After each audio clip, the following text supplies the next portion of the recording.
The silk dress I'd bought for tonight hung on my bedroom door like a ghost of better intentions. White, elegant, expensive. The kind of dress a woman buys when she still believes her family sees her as more than a walking ATM. I touched the fabric, remembering the saleswoman's smile when I'd said it was for a special dinner with my children. Special. The word tasted bitter now. My fingers trembled as I reached for my phone, scrolling through the bank alert that had woken me at 3 a.m. Transaction approved, $38,000.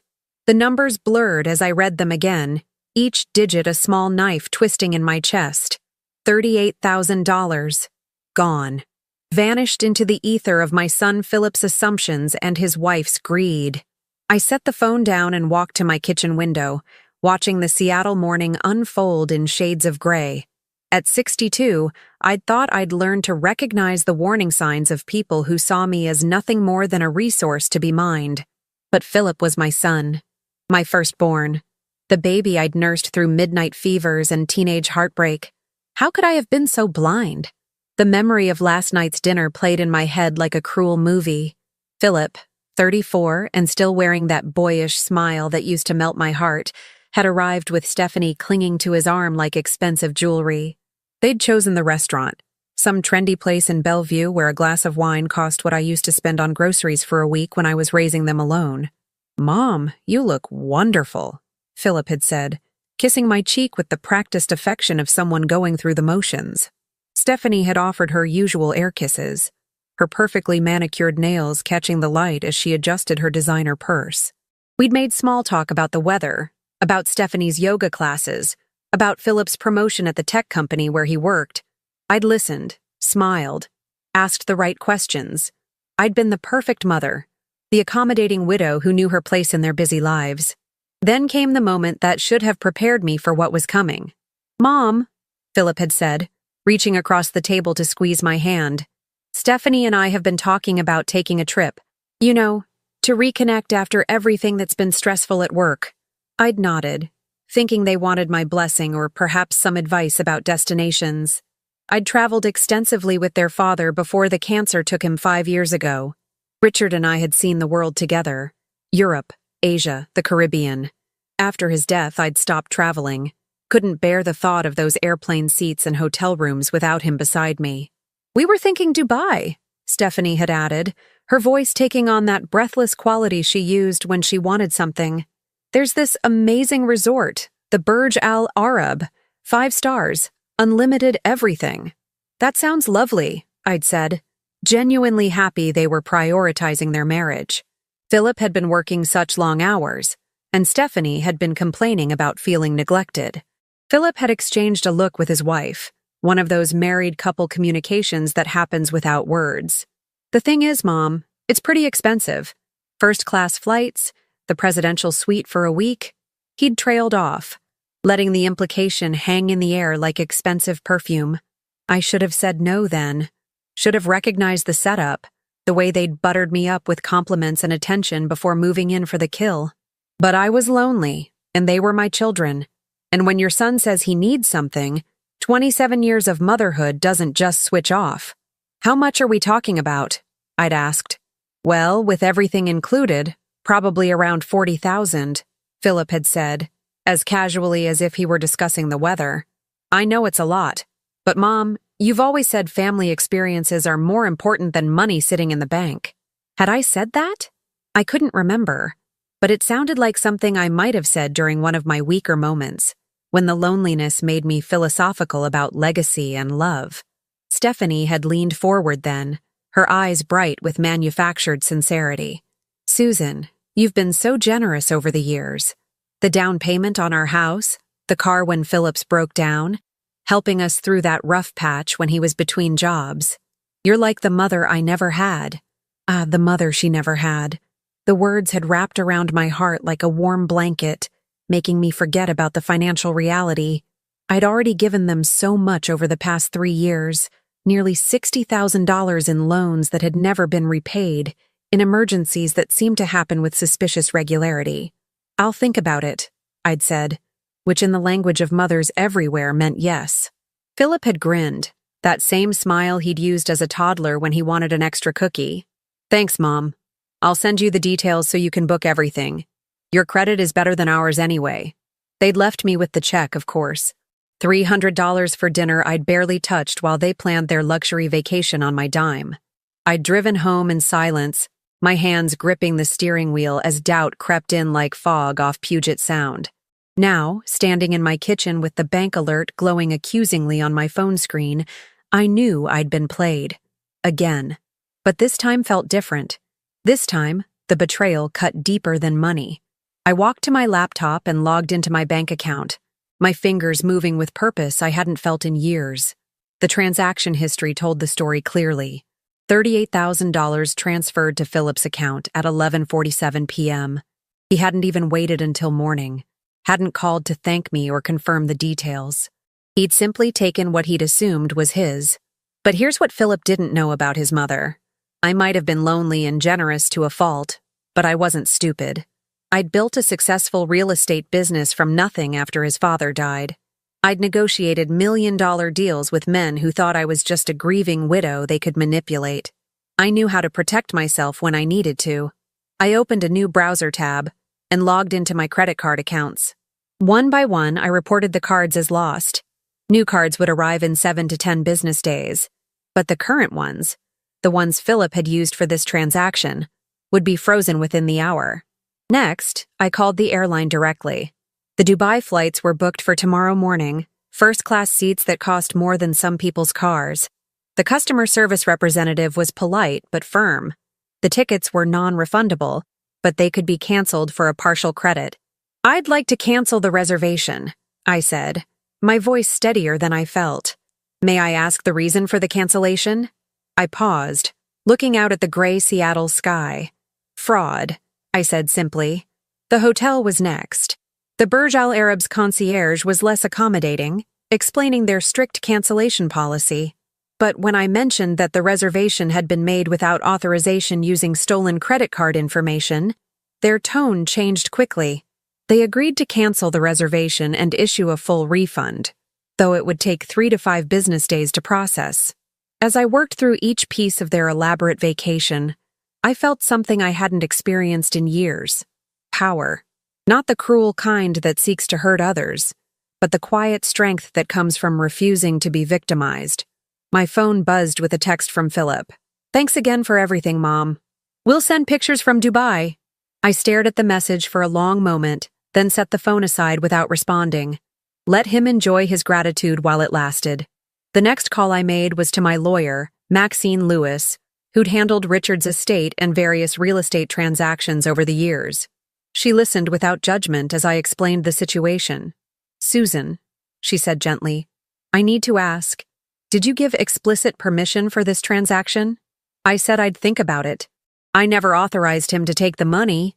Then we have grounds for a formal complaint. Are you sure you want to pursue this? It's your son we're talking about." I looked at the white dress hanging on my door, remembering how hopeful I'd felt buying it, how foolish I'd been to believe this dinner was about spending time together rather than extracting money from me. "He's counting on that," I said. "He's counting on me being too embarrassed or too loving to hold him accountable." "But Maxine, I'm 62 years old, and I'm tired of being treated like a bank that never asks for collateral." "I'll file the paperwork today," she said. "Fair warning, this will likely get ugly before it gets better." "It's already ugly," I replied. "They just think I'm too polite to notice."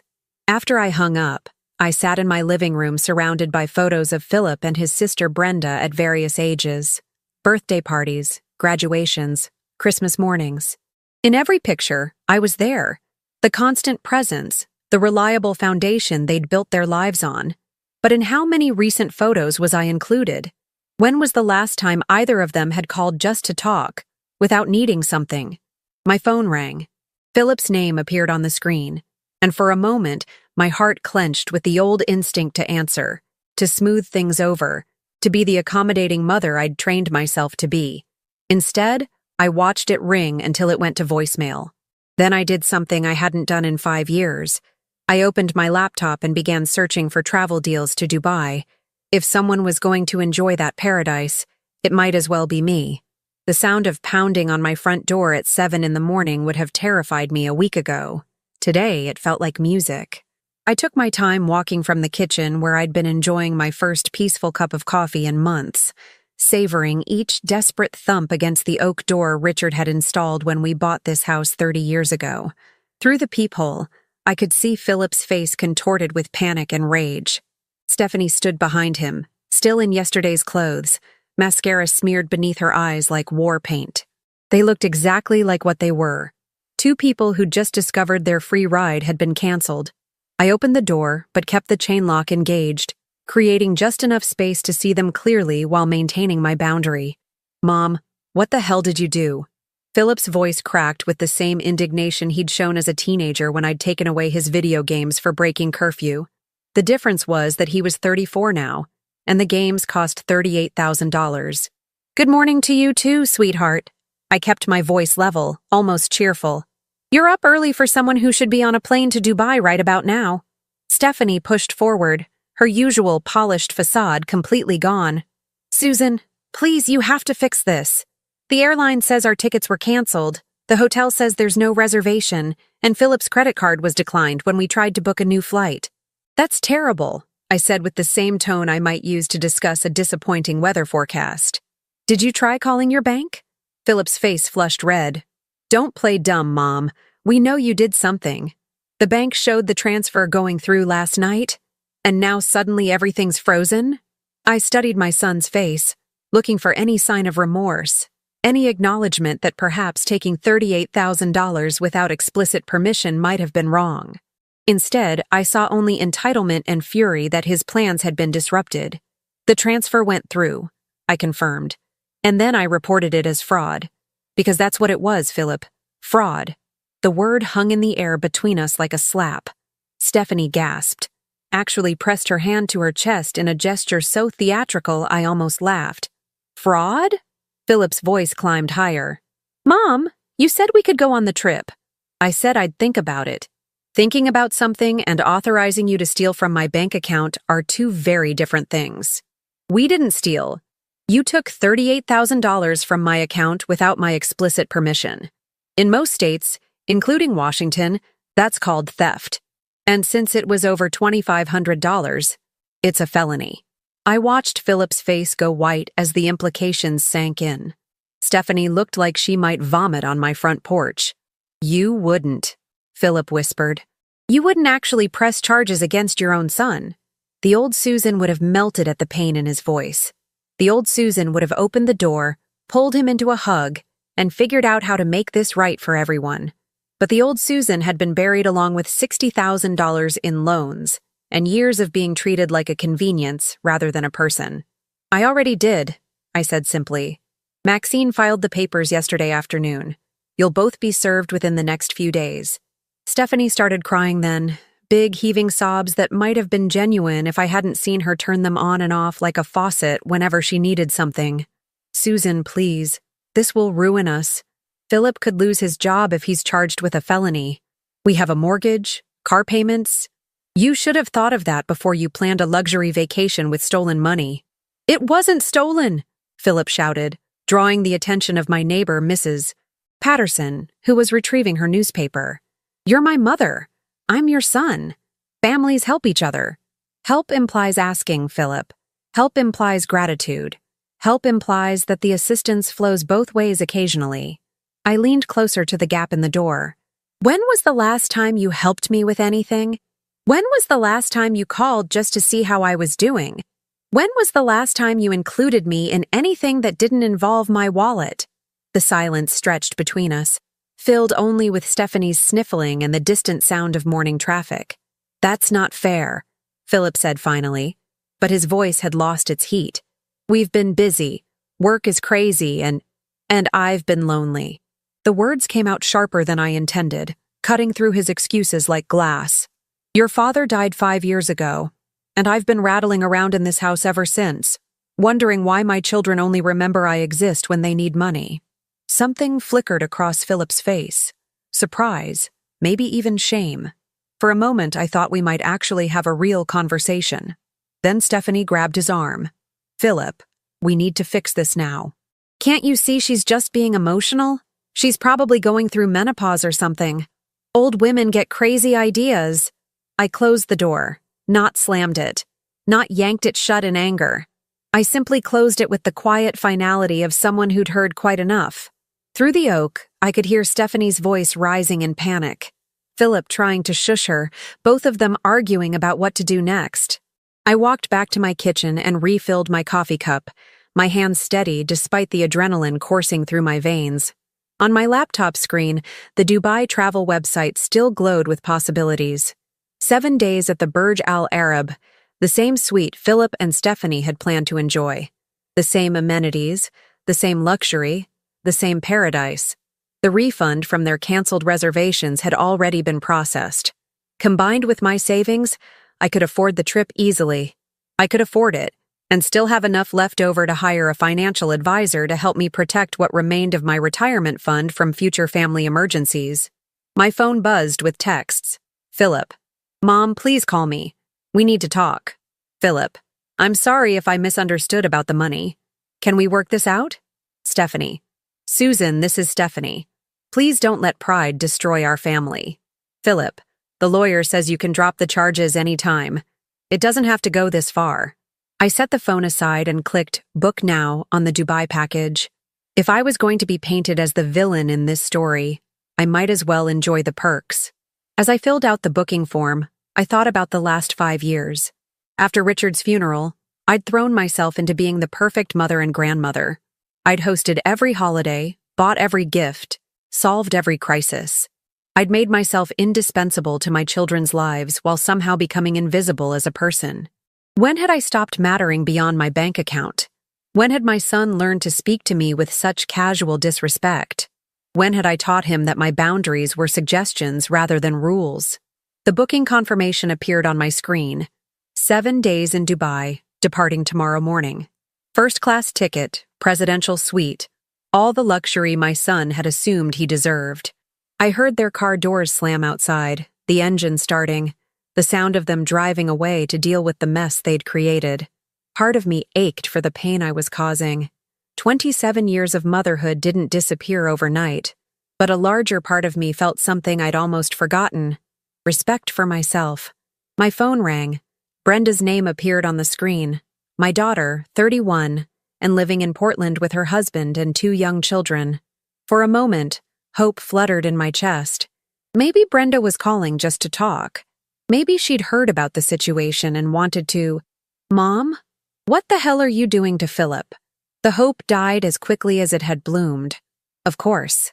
Philip had called his sister, probably painted himself as the victim of his crazy mother's financial abuse. Hello, Brenda. How are the kids? Don't change the subject. Philip told me you had him arrested for using your credit card. That's insane, Mom. He's your son. I'm fine. Thank you for asking. And I didn't have him arrested.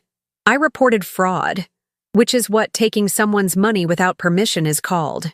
You know what he meant when he asked for the trip money. You're just being vindictive because you're lonely. There it was.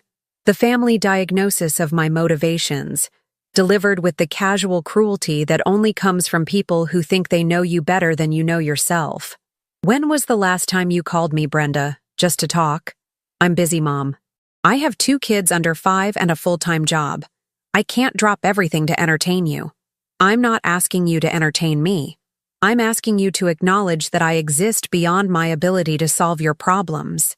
Silence on the other end of the line. Then, look, if you drop the charges, I'll try to call more often, okay? But this vendetta against Philip is crazy. It's not a vendetta, it's a boundary. It's the same thing. No, I said, looking out at the Seattle skyline glittering in the morning sun. It's really not. After I hung up, I sat in the quiet of my house and made a mental list of the relationships in my life. How many people called because they wanted to hear my voice versus because they needed something? How many conversations focused on my thoughts, my feelings, my dreams rather than my ability to provide? The list was shorter than I'd expected. I opened my laptop again and began researching travel insurance for my Dubai trip. If I was going to start living for myself, I might as well do it properly. The Emirates first-class lounge at SeaTac Airport was nothing like I'd expected. Quiet luxury surrounded me, soft leather chairs, floor-to-ceiling windows overlooking the tarmac, and staff who moved like dancers, anticipating needs before they were spoken. I'd arrived 3 hours early, not because I needed to, but because I wanted to savor every moment of this experience my son had assumed was his. I was halfway through my second glass of champagne when my phone buzzed with a call from an unknown number. For a moment, I considered letting it go to voicemail, but curiosity won. "Mrs. Stewart? This is Detective Parker with the Seattle Police Department.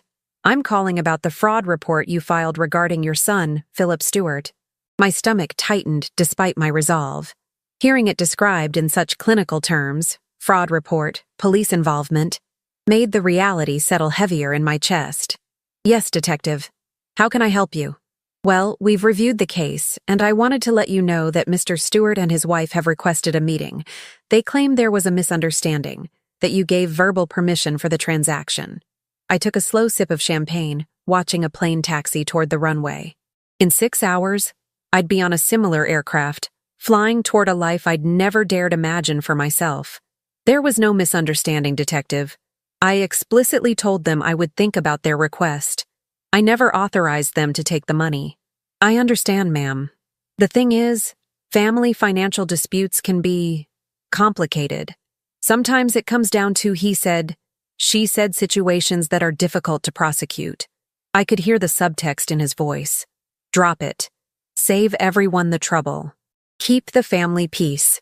It was the same message I'd been receiving from everyone, that my feelings, my boundaries, my financial security were less important than avoiding uncomfortable conversations. "Detective Parker, if a stranger had accessed my bank account and taken $38,000 without permission, would you consider that theft?" "Yes, ma'am, absolutely." "Then why does sharing DNA with the thief change the nature of the crime?" Silence on the other end. "Then, it doesn't, legally speaking.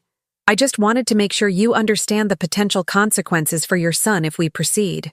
"I understand perfectly, and I want to proceed." After I hung up, I felt a presence beside my chair. A woman about my age, elegantly dressed in a cream silk blouse and perfectly tailored pants, had taken the seat next to mine. "I couldn't help but overhear," she said with a slight accent I couldn't place. "Family can be the most difficult part of standing up for yourself."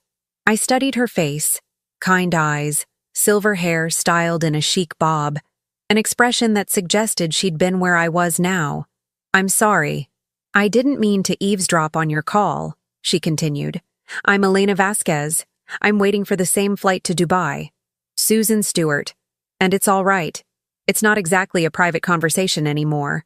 Half of Seattle seems to have an opinion about what I should do." Elena smiled. "May I ask what you're doing in Dubai? Business or pleasure?" "Revenge," I said, surprising myself with the honesty. "My son stole money from me to pay for a luxury vacation. I canceled their trip and booked it for myself. I expected judgment, maybe shock.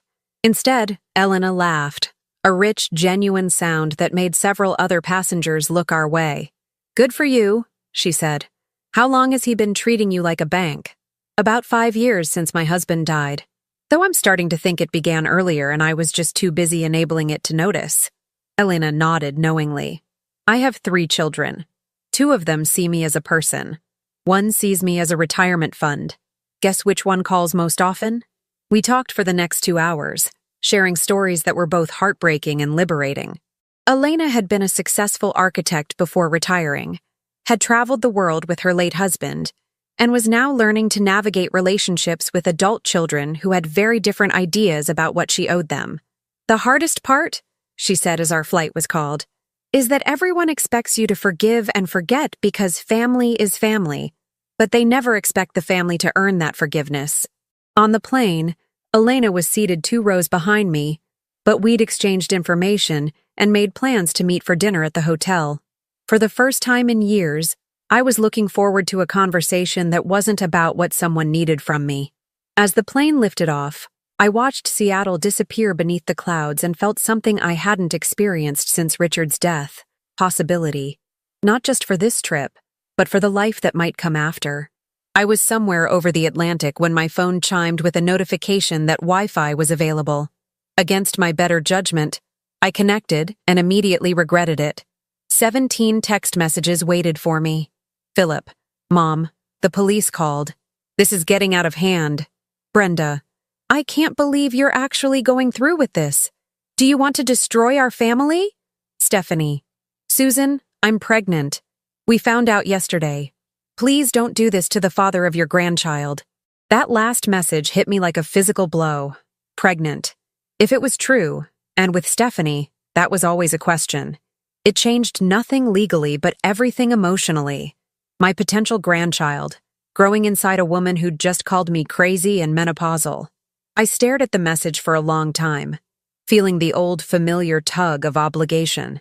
The expectation that grandmother trumped everything else, that potential children meant automatic forgiveness for their parents' crimes. But then I thought about the timing. How convenient that this pregnancy revelation came just as the consequences of their actions were becoming real. How perfectly it was designed to make me feel guilty for protecting myself. I typed and deleted a dozen responses before settling on, if that's true, congratulations. It doesn't change what you did. The responses came quickly. Philip, how can you be so cold? This is your grandchild we're talking about. Brenda, Mom, you're being cruel. Stephanie is scared and stressed because of what you're doing. Stephanie, I can't believe you care more about money than family. I turned off the phone. The flight attendant appeared beside my seat, a young woman with kind eyes and a gentle smile. Is everything all right, Mrs. Stewart? You look upset. Family drama, I said, gesturing at the dark phone screen. They're trying to make me feel guilty for setting boundaries. She nodded sympathetically. I see a lot of that in first class. People running away from situations they can't fix by staying.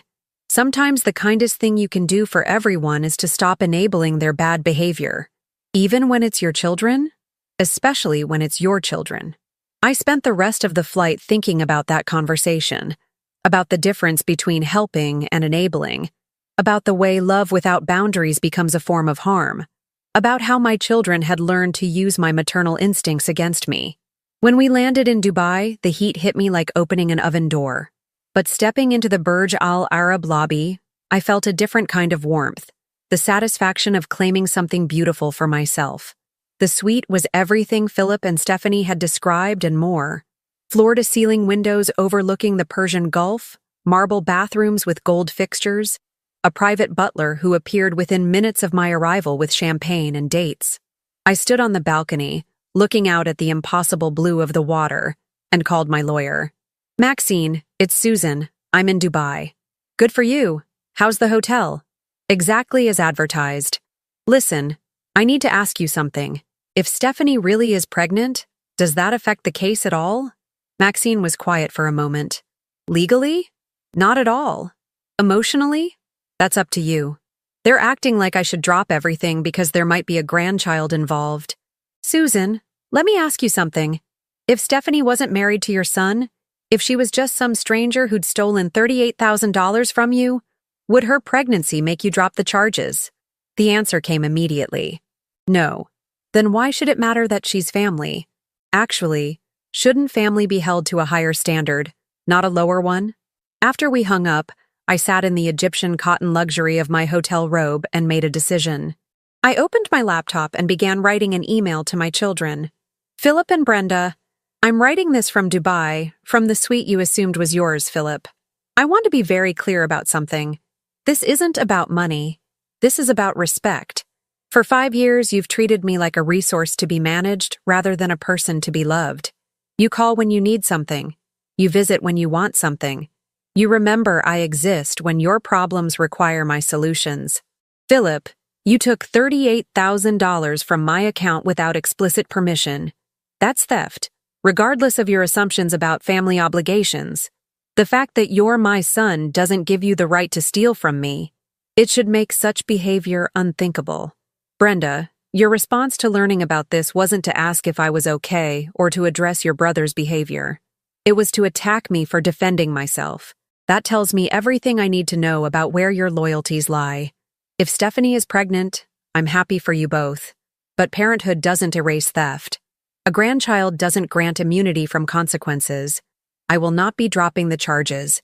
I will not be apologizing for standing up for myself. And I will not be discussing this further until you're ready to take responsibility for your actions instead of managing my responses to them. I'm going to spend the next week remembering what it feels like to matter. When I come home, we can talk about what a real relationship between adults looks like, if you're interested. Susan. I hit send before I could second-guess myself, then turned off my phone and ordered room service. For the first time in 5 years, I was hungry. The call came on my 4th day in Dubai, just as Elena and I were returning from a morning at the spa. I'd been ignoring my phone for 3 days, letting the messages pile up like snow I refused to shovel. But this call came from Maxine, and I'd asked her to keep me updated on any legal developments. Susan, are you sitting down? I settled into one of the silk-upholstered chairs in my suite, Elena taking the seat across from me with concern etched on her face. We'd become close over the past few days, 2 women who'd discovered the freedom that comes with refusing to be convenient. What's happened? Philip and Stephanie hired a lawyer, a good one. They're claiming you have early-stage dementia, and that's why you're acting irrationally. They're trying to get the charges dismissed on the grounds that you're not mentally competent to make financial decisions. The words hit me like ice water. I felt Elena reach across and squeeze my hand, her face dark with anger. Dementia? My voice came out smaller than I intended. Based on what evidence? They're claiming your sudden personality change and irrational decisions are signs of cognitive decline. They've got statements from both of them describing how you've become paranoid and vindictive since your husband's death. I closed my eyes, feeling the familiar surge of doubt that my children had spent years cultivating. Was I being unreasonable? Was this somehow my fault? Then I remembered the past 4 days, the clarity I'd felt, the conversations with Elena, the way my mind had felt sharper than it had in years. Maxine, I want you to arrange for me to be examined by a neurologist as soon as I return. Full cognitive assessment, the works. Susan, you don't need to. Yes, I do. If they want to question my mental competence, let's settle it definitively. After we hung up, Elena and I sat in silence for a moment. Finally, she spoke. This is what they do when other manipulations fail. They question your sanity. It's the oldest trick in the book for controlling women who refuse to be controlled. Maybe they're right, I said, the words slipping out before I could stop them. Maybe this whole thing is just me being a bitter old woman who— Stop! Elena's voice was sharp. Right now. I've spent 4 days with you, Susan. I've watched you navigate airport security, handle complex hotel reservations, engage in sophisticated conversations about art and politics and literature. I've seen you make thoughtful, measured decisions about everything from restaurant choices to excursion planning. Does that sound like dementia to you? She was right, and I knew it. But knowing something intellectually and feeling it emotionally are different things when your own children are calling you crazy. What would you do? I asked. Elena smiled grimly. I'd make sure they regret questioning my mental capacity. We spent the afternoon planning. Elena, it turned out, had dealt with similar accusations from her own entitled child, a son who'd tried to have her declared incompetent when she'd refused to fund his 3rd failed business venture. Documentation is everything, she explained as we sat by the pool, laptops open and legal pads spread between us. Every conversation, every text message, every financial decision you've made since your husband's death. We need to build a timeline that shows consistent, rational behavior. I pulled up 5 years of bank statements, credit card records, investment decisions. The pattern was clear. I'd been careful with money, strategic with investments, generous but not reckless with family gifts. The only irrational decision I'd made was refusing to continue being stolen from. Look at this, I said, pointing to a spreadsheet Elena had helped me create. In 5 years, I've given Philip and Brenda a combined total of $93,000. Car repairs, house down payments, emergency surgeries, credit card debt, student loan payments. Never once did I give without being asked. Never once did I demand repayment. And how much did they give you in return? I scrolled through the records again, looking for any instance of financial support flowing the other direction. Birthday gifts, Christmas presents, Mother's Day flowers, Small gestures that totaled maybe a few $100s over 5 years. The relationship has been completely one-sided, Elena observed. And now that you've said no once, you're suddenly mentally incompetent? My phone buzzed with a text from Brenda. Mom, we're worried about you. This behavior isn't like you. Please come home so we can get you the help you need. I showed Elena the message. She read it and shook her head. The gaslighting is impressive. I'll give them that. Notice how it's framed. They're worried. They want to help. Your behavior is the problem. Classic manipulation. I typed back, I'm having dinner tonight with Elena Vasquez, former chief architect for the Barcelona Olympic Village. Tomorrow, we're touring the Dubai Museum and attending a lecture on Middle Eastern economics at the American University. On Friday, we're taking a day trip to Abu Dhabi to see the Louvre. Does that sound like the itinerary of someone with dementia? The response came quickly. Who is Elena? You've never mentioned her before. Are you sure she has your best interests at heart? I stared at the message, feeling something crystallize inside me. Even here, even now, they couldn't acknowledge my autonomy. A new friendship was suspicious. My own judgment was questionable. Everything I did was subject to their approval or evaluation. I want to show you something, Elena said, pulling out her phone. She scrolled through her photos until she found what she was looking for. A legal document. This is the court order I got when my son tried to have me declared incompetent. See this part here? The judge noted that attempting to control someone's finances through accusations of mental illness can itself be considered elder abuse. Elder abuse. The words settled into my consciousness like stones dropping into still water.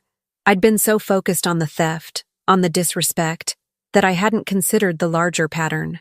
The systematic undermining of my confidence, the gradual isolation, the way every boundary I tried to set was reframed as evidence of my declining judgment. Elena, I need to ask you something. How did you find the strength to fight back? Weren't you afraid of losing your relationship with your son? She considered the question carefully. I realized I'd already lost the relationship. What I was fighting for wasn't really my son. It was the ghost of who he used to be, or who I'd hoped he could become. The real relationship had been dead for years. I'd just been too afraid to admit it. That evening, we had dinner at the hotel's rooftop restaurant, the lights of Dubai spread out below us like fallen stars. I felt more like myself than I had in years, not the anxious mother constantly worried about keeping the peace, not the lonely widow desperate for any scraps of attention from her children, but Susan. Just Susan. I've been thinking about what you said, I told Elena over dessert, about already having lost the relationship. You're right. I've been mourning something that was never really there. What do you mean? I keep thinking about the last 5 years, trying to remember moments when my children seemed genuinely happy to see me, not relieved because I was solving a problem, not grateful because I was providing money, but just happy. I can't think of any. Elena nodded sadly. That's the hardest realization, that you've been loving people who only loved what you could do for them. My phone rang, Philip's name on the screen. After 4 days of silence, I almost didn't answer. But something made me pick up. Mom, thank God. We've been so worried. Brenda told me you're with some stranger who's probably trying to take advantage of you. Her name is Elena, and she's a successful retired architect with her own money. She doesn't need anything from me except friendship. Mom, you're not thinking clearly. This whole trip, the legal thing, it's not you. You've changed since Dad died, and I think you need help. I looked across the table at Elena, who could hear Philip's voice through the phone. She gave me an encouraging nod. Philip, I want you to listen very carefully. I am going to ask you 3 questions, and I want honest answers. Mom, 3 questions. First, in the past year, how many times have you called me just to talk without needing anything? Silence. Second, when was the last time you invited me to your house for dinner?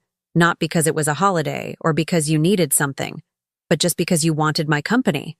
More silence. Third, can you name one thing about my life, my interests, my dreams, my daily routine? That doesn't involve how I can help you? The silence stretched so long I thought he'd hung up. Finally, that's not fair, Mom. We've been busy, and you know we love you. Do I? Because love isn't a feeling, Philip. It's a behavior. And your behavior toward me has been indistinguishable from that of someone who sees me as a resource rather than a person. You're twisting everything around. You're making us sound like monsters when all we've ever done is treat you like family. No, I said, my voice steady and clear. You've treated me like a bank. There's a difference. After I hung up, Elena and I sat in comfortable silence, watching the city lights twinkle below us. How do you feel? She asked finally. I considered the question. How did I feel? Not guilty, for the first time in years. Not anxious about keeping the peace. Not responsible for managing everyone else's emotions. Free, I said. I feel free. The next morning, I received an email from Maxine. The neurological evaluation was scheduled for the day after my return. I also had a court date set for 2 weeks later. I was ready for both. Doctor. Brenda Kim's office smelled like vanilla and fresh coffee, designed to put patients at ease. I'd chosen her specifically because she was Korean-American like me, hoping she'd understand the cultural complexities of family obligation and filial duty that made this situation so painful. But as she reviewed my test results, her expression remained professionally neutral. Mrs. Stewart, I'm going to be direct with you. Your cognitive function tests are in the 97th percentile for your age group. Your memory, reasoning, and executive function scores are what I'd expect from someone 20 years younger. I felt Elena squeeze my hand. She'd flown back to Seattle with me, extending her own trip to provide moral support. In the week since we'd returned, she'd become the friend I hadn't realized I'd been missing for years. Furthermore, Dr. Kim continued, the financial records you provided show a pattern of careful, strategic decision-making over the past 5 years. The timeline of your actions regarding your son's theft demonstrates clear cause and effect reasoning and appropriate boundary setting. She leaned forward, her voice taking on a sharper edge. Mrs. Stewart, in my professional opinion, anyone suggesting you have dementia based on your recent behavior is either grossly misinformed or deliberately manipulative. What you're experiencing isn't cognitive decline, it's clarity. 2 hours later, Maxine and I sat in the courthouse lobby waiting for the hearing. Through the tall windows, I could see Philip and Stephanie approaching with their lawyer, a sharp-faced woman in an expensive suit who looked like she specialized in making victims feel small. Remember, Maxine said quietly, this isn't about proving they're bad people. It's about establishing that theft is theft, regardless of family relationships. I nodded, smoothing down the white dress I'd finally worn, the one I'd bought for that last dinner that felt like a lifetime ago. Today, it felt like armor. The hearing was smaller than I'd expected, more like a conference room than a courtroom. Judge Cooper, a woman about my age with kind but sharp eyes, reviewed the case file while we all took our seats. Philip looked terrible. He'd lost weight, and there were dark circles under his eyes.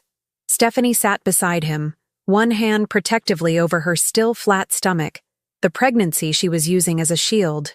For a moment, my heart clenched with the old maternal instinct to comfort him.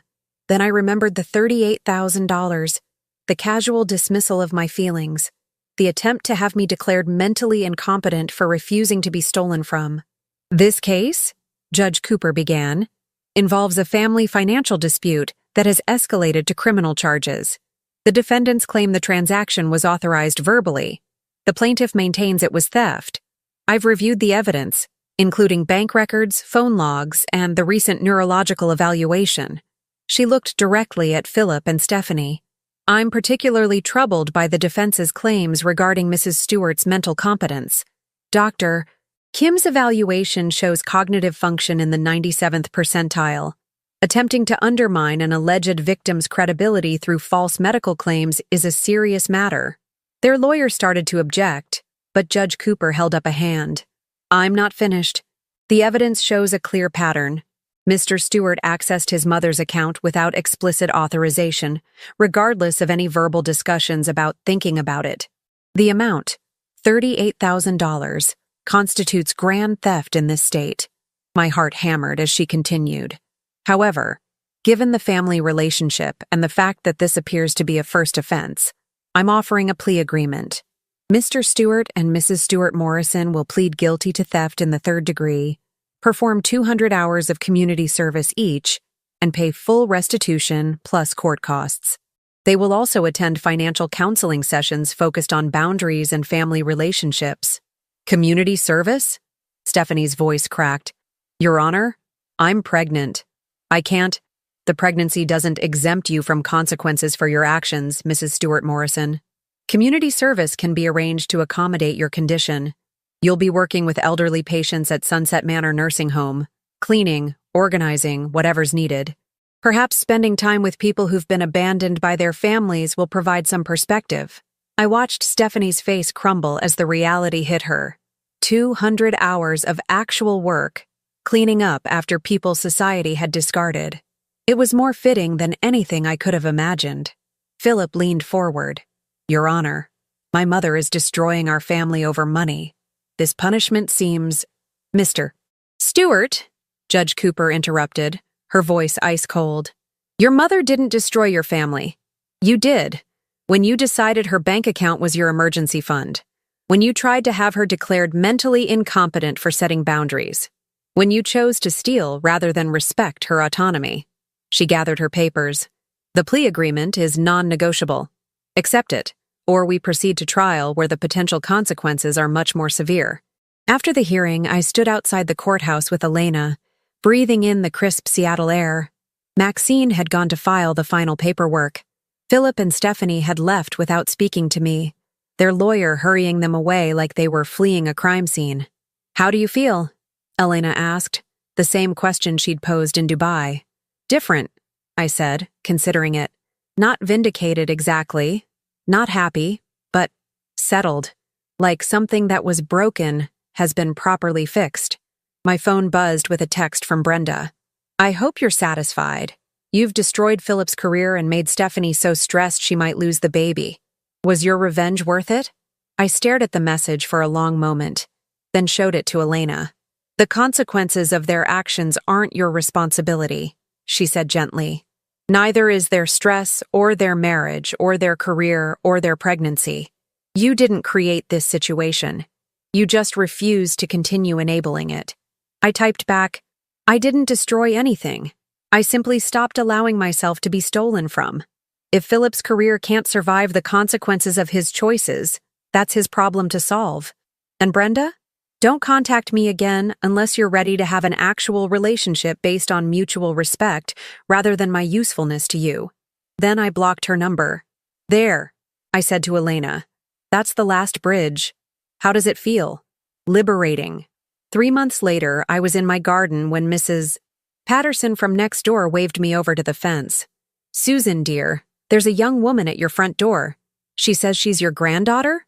I walked around to the front of the house, wiping dirt from my hands. A teenage girl stood on my porch, maybe 16, with Philip's dark eyes and my own stubborn chin. She was thin, wearing clothes that had seen better days, and she looked nervous. Grandma Susan. Her voice was small, uncertain. I'm Amy, Philip's daughter from his first marriage. I stared at her, my mind reeling. Philip had been married briefly in his early 20s, before Stephanie. There had been a baby, but he'd lost contact when his ex-wife moved to California. I'd sent birthday cards to an address that eventually started returning them as undeliverable. Amy, I breathed. Oh my God, you're so grown up. Dad doesn't know I'm here, she said quickly. Mom gave me your address. She said you used to send cards, and I thought maybe you'd want to know me. For the next hour, we sat in my kitchen drinking tea while Amy told me her story. Her mother had remarried when she was 3. Her stepfather was kind but distant. Philip had disappeared from her life completely after the divorce, never paying support, never visiting, never acknowledging her existence. I found out about the court case from a friend who saw it in the newspaper, she said. I looked up what happened, and I wasn't surprised. Dad always was good at taking what wasn't his. What about your mother? How is she? Amy's face darkened. She died last year. Cancer. That's when I came to live with my stepfather, but he's getting remarried and his new wife doesn't want me around. My heart broke for this child who'd been abandoned twice, first by my son and now by circumstances beyond her control. Where are you living now? Foster care. It's not bad, but it's not family, you know? I did know. I'd been living in a family that wasn't really family for years. Amy, would you like to stay for dinner? I was just making pasta. Her face lit up with the kind of genuine joy I hadn't seen from a family member in years.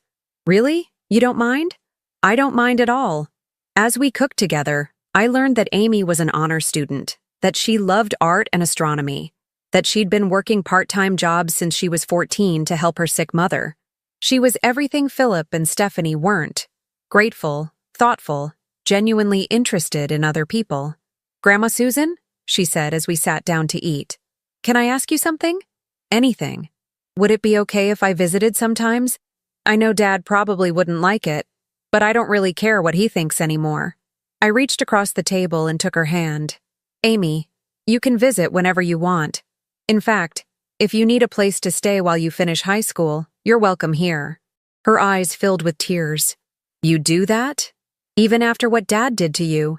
You're not responsible for your father's choices. And frankly, you seem to be the only member of this family who actually turned out well. 6 months later, Amy was living with me permanently. The foster care system had been relieved to place her with family, and I'd been thrilled to have a young person in the house who saw me as a person rather than a resource. She was painting at the kitchen table when the doorbell rang one Saturday morning. Through the peephole, I saw Philip standing on my porch, alone this time, looking older and more tired than I'd ever seen him. I opened the door but didn't invite him in. Mom, we need to talk. About what? About Amy. I know she's been staying here, and I think we should— No? The word came out sharper than I'd intended, but I didn't soften it. No, Philip. You gave up any say in Amy's life when you abandoned her 16 years ago. You don't get to suddenly become a concerned father now that it's convenient. She's my daughter. Biologically, yes. In every way that matters, no. You've never paid a dime of support, never sent a birthday card, never even asked about her until now. What exactly do you think gives you the right to an opinion about her life? I want to make things right. With her? Or with me? Philip looked down at his feet. Both, I guess. It's too late for us, Philip. You made that choice when you tried to have me declared mentally incompetent for refusing to be stolen from. But Amy? She's 17 years old with 1 year of high school left. She's an honor student who's never been in trouble, never asked anyone for anything she didn't earn. She's staying with me because she chooses to, not because I'm bribing her with money or manipulating her emotions. Mom, please.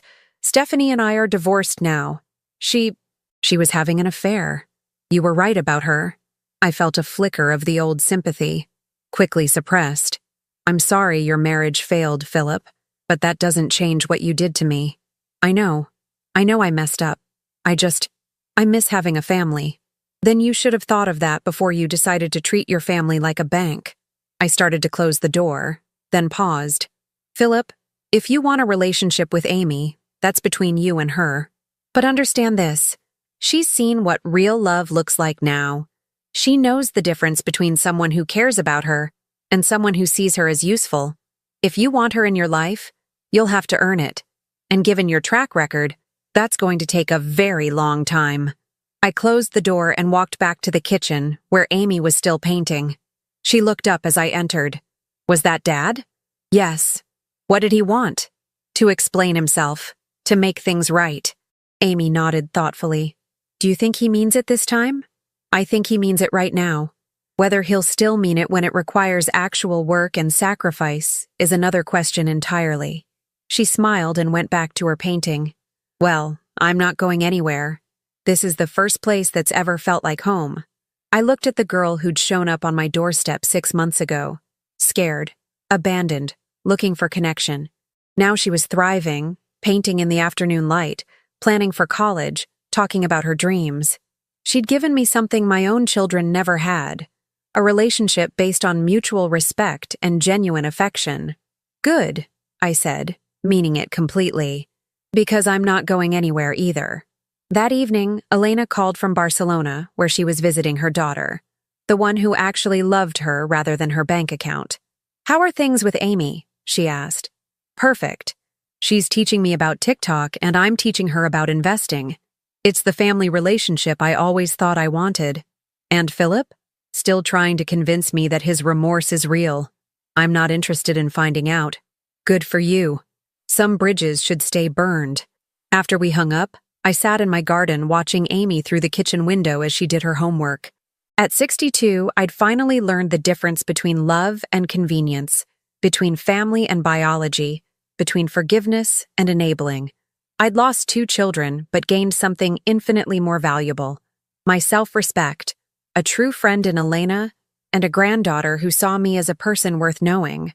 The $38,000 had been the best money I'd ever spent, not because I got it back, though the restitution payments were coming along nicely, but because it had finally shown me who I really was and who the people around me really were. And for the first time in 5 years, that person was someone I was proud to be.